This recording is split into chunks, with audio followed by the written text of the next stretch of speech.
नमस्कार, मी राजेंद्र भोसले. मंथन मराठीची टीम आता ही लवगाव शिवारातील या लवगाव फाट्यावरती आलेली आहेत आणि इथे एक मारुती मंदिर आहे. इथे काही आपल्याला बंधू भेटलेले आहेत, त्यांच्यासोबत आपण चर्चा करूया. काय नाव सांगशाल बंधू तुमचे? रामेश्वर भीमराव मनगटे. काय तुमची शेती इथे? शेती. वस्ती तुमची इथे? हो. बरं, आता विधानसभेचं बिगुल वाजलेलं आहे. 20 तारखेला आता मतदान होणार आहे. अवघ्या 2 दिवसानंतर आता प्रचाराचा हा धुराळा आहे, हा सुद्धा संपणार आहे. काय परिस्थिती ती तालुक्याची, काय कोणाची हवा चालू आहे? बरं, काय सांगता हवा काही सांगता येणार नाही अजून, कारण जो तो त्याची बाजू मांडतोय. तर जो आपल्या आरक्षणाच्या बारेत बोलन त्यालाच आपण सहकार्य करू, माझं असं मत आहे. काय बोलायला पाहिजे आरक्षणाच्या बाबतीत? आम्हाला इतके टक्के देऊ बा, 50% देऊ. जो निवडणुकीला उभा आहे समजा त्याने बोलायला पाहिजेत आमच्या बाऱ्यात, मराठी धर्मात. मराठी धर्माचं बोलायला पाहिजे. बरं, आता आपल्याकडं तसं जर बघितलं तर 3 उमेदवार आहे मराठे. एक आहे तुमचे हर्षवर्धन जाधव, माजी आमदार आहे. मनोज पवार हे सुद्धा निवडणुकीला उभं राहत आहेत. ते सुद्धा मराठा आंदोलनात किंवा चळवळीत त्यांनी सुद्धा सक्रिय भाग घेतलेला होता. किंबहुना त्यांनी मदतसुद्धा खूप वेळेस केलेली होती. संजनाताई आहे, त्यासुद्धा काही वेळेस आपल्याला आंदोलनात प्रत्यक्षात नाही दिसल्या, पण कधीतरी अप्रत्यक्षात पण त्याही आढळल्यात.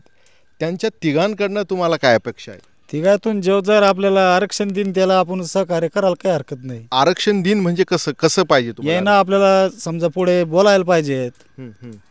कसं आपल्याला मराठी धर्माला हे भेटायला पाहिजेत बा, आरक्षणाची भूमिका त्यांनी मांडायला पाहिजेत. 50% आत मांडायला पाहिजे का 50% वरती बी असले चालेल आपल्याला. आपल्या मुलाबाळांचं नुकसान होऊ राहिलं. म्हणजे आपल्याला आरक्षण 50% वरती जर सरकारनं दिलेलं आहे, पण ते काहीच कामाचे नाहीये, बरोबर आहे का नाही?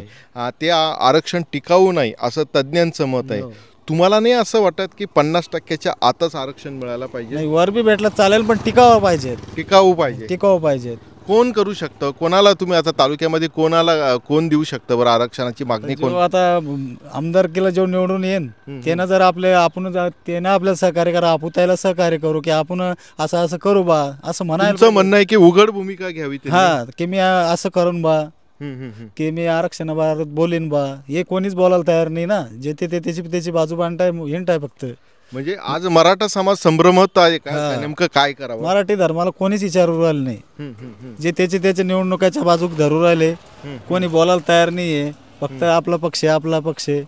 115 आमदार काही होते मागच्या वेळेस बी, ते बी काही बोलले नाही. आता हे बी तेच करणार आहे. आता निवडणुकीत समोर आली आहे आणि आता अजून सुद्धा आपले जे उमेदवार आहे जे निवडणुकीला उभे राहिलेले, त्यांच्यापैकी कोणी बोललेलं असं आढळलं का तुम्हाला? कोण बोललं बरं? मनोज पवार बोलले. ते काही ते बोलले. ते काय म्हटलेत? ते आम्ही ना करू बाय, समर्थन करू. ते जिथे गेले तिथे बोलतात. ते सगळ्या जातीला धरून चालते. अच्छा, सर्व जातीला धरून चालतायत. आरक्षण मिळून देऊ असं बोलताय का? बोलते म्हणजे सभेमध्ये बोलले? सभेमध्ये बोललेले. माझ्या संग सुद्धा भेट झालेली आहे त्याची. इथे मंदिरावर आले ते. उपोषण करता तू आहे का म्हणे? म्हणलं हो. अच्छा, तुम्ही उपोषण करता पण आहे का? हा, मी उपोषण केलेलं आहे 5 दिवस. आमर उपोषण. कुठे केलंय? लवगावला. क्या बात आहे. मला एक सांगा की मग तुम्ही एवढ्या आंदोलनात प्रत्यक्षात सहभागी राहिलेले आहेत. आता जरांगे पाटलांवरती सुद्धा अनेक जण टीका करताना आपल्याला काय सांगाल त्यांना? ते टीका जो चांगला शिवाजी महाराजाला बी शैवी द्याय लोक, त्याचं काय? त्या पाटलाने चांगलीच भूमिका घेतली की आरक्षण भेटावं बा या तिथून मधून समजा. पण त्याला लोक नाव ठेवणार. कोणी बी चांगलं करते त्याला नाव ठेवतस. त्यांच्याकडे काय करावं? त्यांच्याकडे कसं बघावं मग आपण? आता कसं बघावं? आता ते बी विचारत पडले. आता कसं ते आता अरे आपल्या निवडणुकीच्या बारेत तर काही बोलू राहिले नाही. त्यानं म्हणलं की तुम्ही जसं करा तसं करा, तुम्हाला जेव पटन तेव करा. आपल्याला आता आपल्या माहिती तालुक्यात कोण काय करणार आहे म्हणून आपण आपल्या मनानं मतदान करणार आहे. आता पाटलानं तर सांगितलेलं आहे, कोणालाही पाडान, कोणाला तुम्हाला जो योग्य वाटन त्याला करा. तसं आम्ही पाटलाचा आदेश पाळू. कारण मी त्याचं उपोषण केलेलं आहे. मी त्याच्या प्रत्येक सभेला जायले, या जिथे त्याचे कार्यक्रम झालेले तिथे जायले. मी त्याच ऐकणार. पाटलांनी जो आदेश दिलाय तो तुम्ही पाळणार आहे? हो. पाटलाला जो समर्थन करेल, पाटलाच्या भूमिकेशी जो समर्थन करेल, जो पाटलाला नाव ठेवेल त्याला आम्ही मतदान करणार नाही. जो पाटलाला नाव ठेवल त्याला तुम्ही मतदान करणार नाही. जो पाटलाचा साथ देऊन चालेल त्याला आम्ही मतदान करणार. जो पाटलांना साथ देऊन चालेल त्यांना तुम्ही मतदान करणार. हो.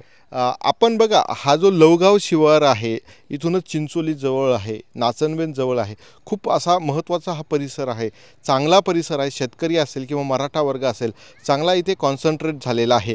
आपण एक सुरुवातीला एक चाचणी म्हणून ही एक प्रतिक्रिया घेतली एका मराठा बांधवांची. नेमकी त्यांची भूमिका काय, मराठा आंदोलनाच्या बाबतीमध्ये ही प्रतिकात्मक भूमिका तुम्ही समजावी आणि असाच प्रकारची जी भावना आहे एकंदर कन्नड तालुक्यामध्ये असू शकते असं मला वाटतं. मी राजेंद्र भोसले, कॅमेरामन संदीप शिंदेसह मंथन मराठीसाठी लोहगाव मारुती मंदिर परिसर.